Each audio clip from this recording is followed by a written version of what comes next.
And now it's Boomer Life. Lifestyle ideas designed to make your life more engaging, meaningful, and complete. Celebrating the baby boomer generation, this is Boomer Life with Sterling Fox.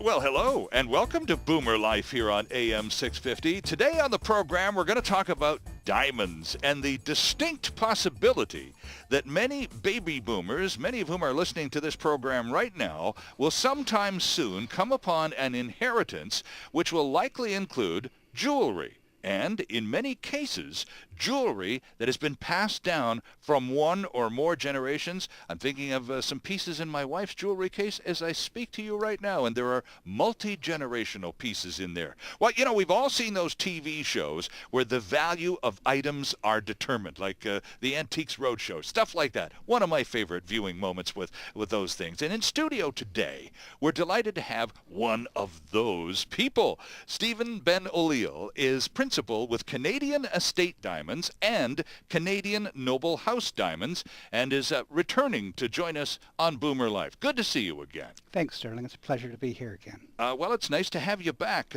Diamonds, and I was just mentioning, you know, we boomers are in a position right now. I'm looking in my mind's eye.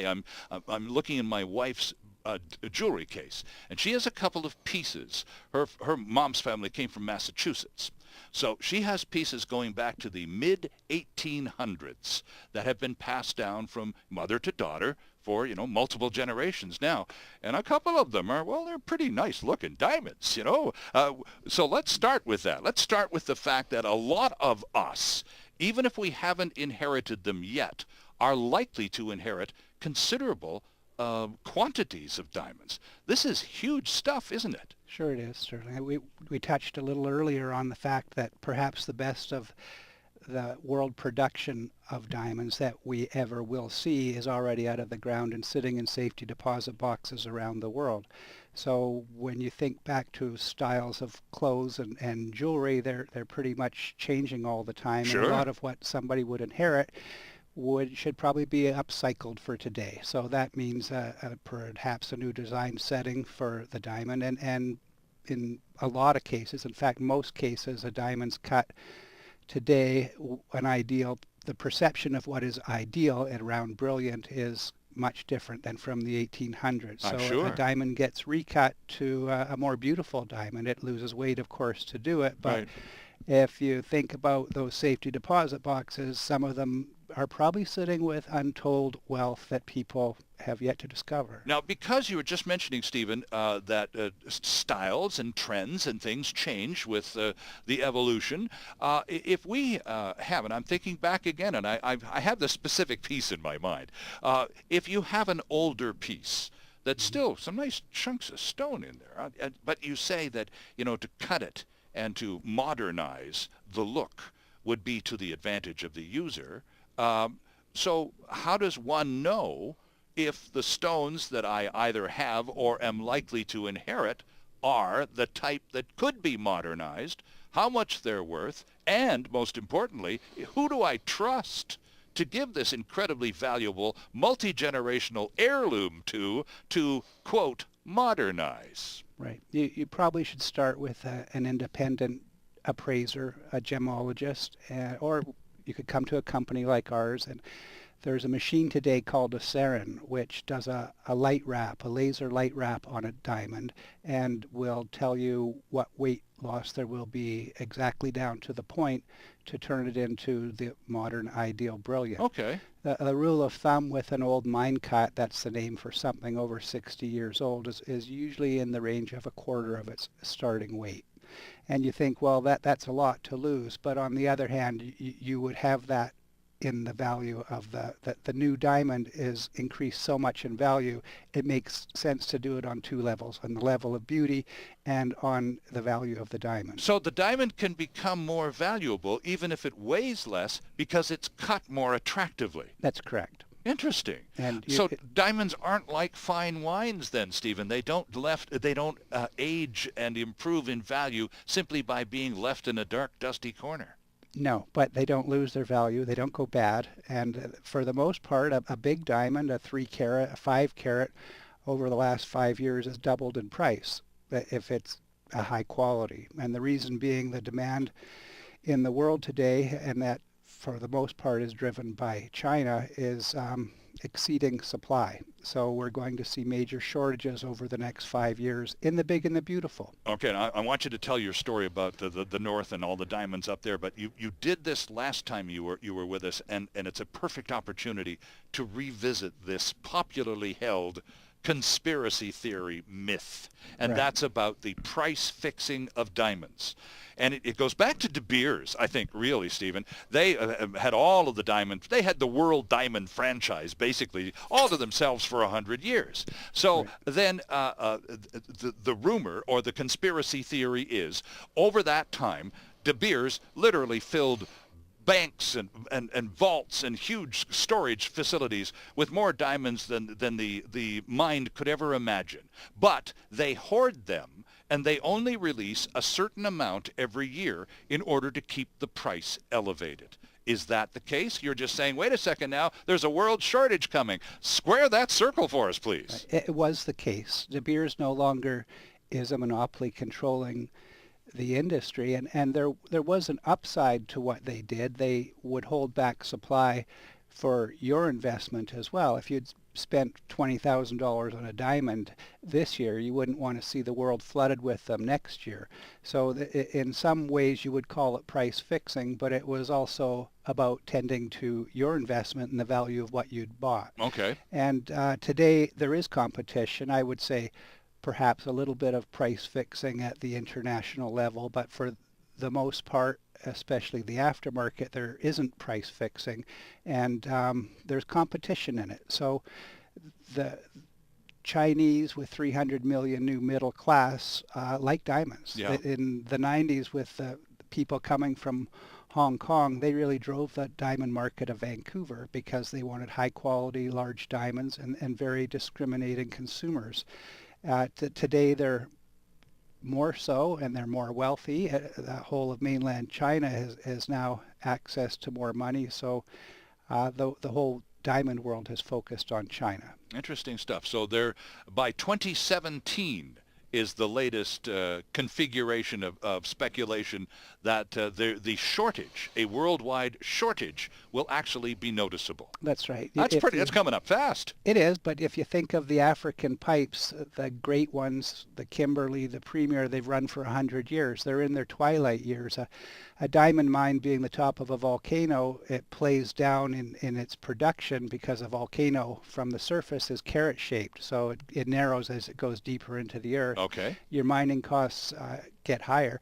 So those mines are in their twilight years. The 15 big diamond mines of the world are all nearly near the end. The Canadian mines, while we're still discovering them here, in scope of their production, instead of 100 years, some of them will be 10. The best of the Acadie mine and the Diavik mine has probably already come out of the ground. Not to say they won't find more kimberlites, they probably will, but the Canadian mines can't carry the demand. Interesting stuff. But I thank you for opening that door and giving us an opportunity here to hear more of your story, because you have you played a role in the development of the Canadian diamond mining industry, and now those world famous polar bear diamonds that consumers the world over are becoming familiar with. Tell us how far back in the Canadian diamond mining scene you go, Stephen. Well, we were there at the beginning of the discovery of the Acadie mine with the idea of wanting to create a Canadian diamond, to find out if there was a demand for something mined and cut in Canada, and we were brilliantly surprised by the amount that Canadians cared about where their diamond came from. How did we first find out there were even diamonds in, of all places, Canada's Arctic? A dreamer, Chuck Fipke, he decided he was a geologist and had searched all over the world and had a certain way of searching micro stones I'm sure in some part of it was following riverbeds from their beginning. That's just how you find gold and some gemstones. Okay. And he, probably like others, decided, look, Canada's the second biggest country in the world. They found diamonds almost everywhere, and decided that he was going to give it a try. So a lot of people thought that he'd maybe bumped his head, but in the end he was a brilliant decision maker. But you're saying now that based upon the estimate work since the development of the original Canadian find, that our supply of mineable diamonds is considerably less than what was available to De Beers 100 years ago. Yes. Okay. Yes. Africa has always been, well, Russia has an awful lot of diamonds too, but just the extent and size of the kimberlites that are in South Africa and all of Africa, in fact, is not something that we'll ever find in Canada. Having said that, there's going to be a diamond mine one day in Saskatchewan. There's one now in Ontario. There's one in development in Quebec, and there will be more in both Nunavut and the Northwest Territories. So this is all good, isn't it? It's good, but you just have to deal with 300 million new middle-class consumers suddenly in the market at Right. a point in time. So that's how we're looking at the aftermarket, because America for 100 years bought at least half of the diamonds mined every year. Right. And diamonds may be forever, but people unfortunately aren't. So at a certain point, if the styles change and it becomes great-grandmothers, some people will just want to turn that back into dollars or recut the diamond for a different purpose. Back to the Canadian story, if you don't mind. I love the story, and most of us do. It's kind of a really cool little thing going on up there that we're rather proud of. And you've discovered that, haven't you? That we once we discovered we had our own, and we had that little polar bear thing going on too, we wanted Canadian diamonds, and we would overlook others because we wanted to buy our own good stuff. That's right. And they had something more going for them at the time of people becoming aware of conflict diamonds in Africa. Ah, yes, and we'll talk about that too. Right. The North American market became aware that there was a new source. Right. And so the Americans embraced it almost as much as Canadians. But Canadians, I think it's like today at a hockey game when everybody stands and sings the national anthem. We were quietly nationalistic, but in a way that I never perceived before we started cutting those polar bears, because people were willing to pay more for them. They were willing to wait 6 months or a year for them. And I'd always thought, and maybe I'm cynical, that it came down to price and quality. That's all I'd ever known before. And there's this kind of patriotic, weird component to it that you're thrown into the mix. There is, and the fact that by branding a product, there's a company and a name that stands behind it. Because we put that polar bear on for more reason than just to say it came from Canada's north. We were cutting, at that time, one of the finest diamonds in the world. And we took it to what we perceived to be the penultimate ideal cut.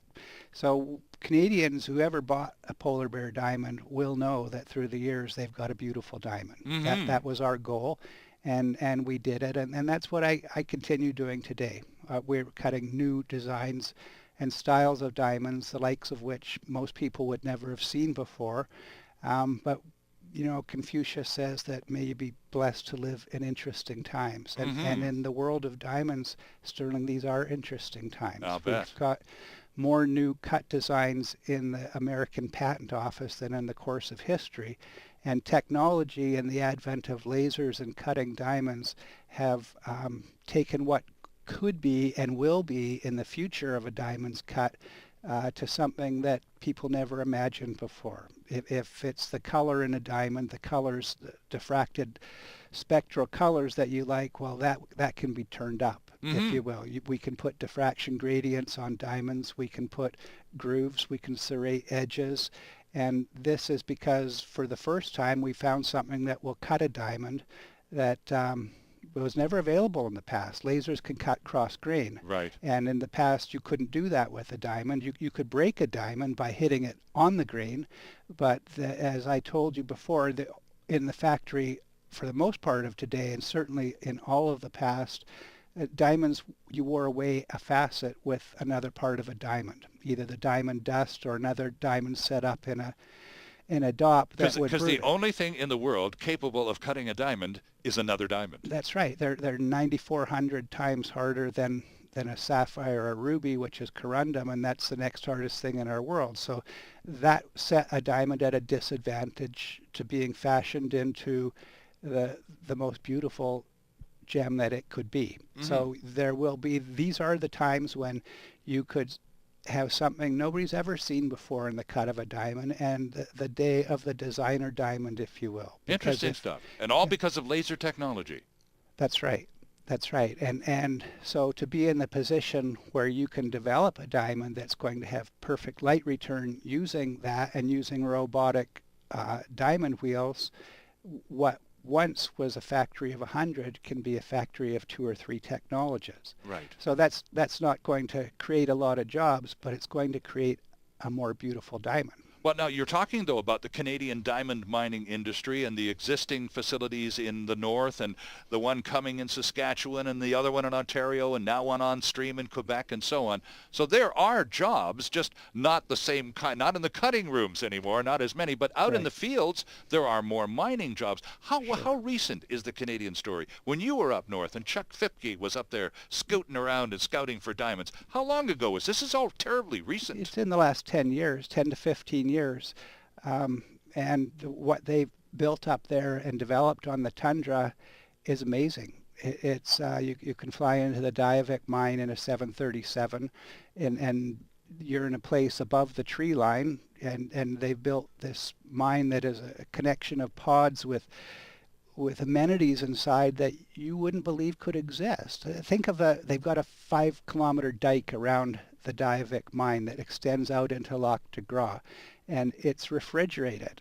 So they spent, I believe it was $100 million per kilometer to refrigerate this dike out into the lake because, believe it or not, they have the problem of flooding from the lake. So they had to keep the permafrost frozen in the few summer months. Oh, of course. So huge expense, but anybody who owns a diamond mine, a kimberlite mine like that, will tell you they're the most profitable mines of any kind on Earth. So it made sense to do it. What was interesting is they have a big pipe out under the lake that they may never mine. Just because it's so awkward to get to? Too awkward to get to, and they don't have the mining methods today. So think of at least $1 billion, perhaps several billions of dollars sitting a few hundred feet from shore that will maybe stay there forever. Well, I'm just going to say, though, but considering how the introduction of laser technology has absolutely dramatically transformed the diamond cutting industry, there may yet be an undiscovered bit of technology that will equally transform the diamond mining industry. I'm sure you're right. And those mines revolutionized the way diamonds can be mined underground, because nobody had ever mined in the permafrost before.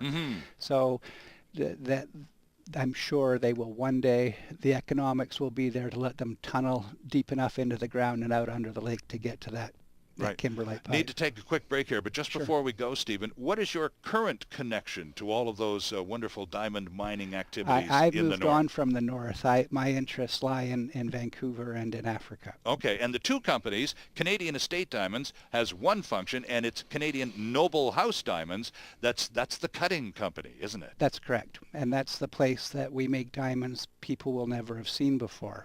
And we work with the best independent designing jewelers in Western Canada, because they're always tasked by somebody coming in who wants a design of their own taste to create something that's one of a kind. Sure. So we can help them by giving them one of 6 new diamond designs that nobody will ever have seen before, and can lend to the taste of the consumer. Interesting stuff. Our guest on this episode of Boomer Life is Stephen Ben-Oliel, principal with Canadian Estate Diamonds and Canadian Noble House Diamonds in Vancouver. And lots more still ahead. Stay with us. We'll be right back. Canada's only weekly radio show dedicated to the baby boomer lifestyle. This is Boomer Life on AM 650.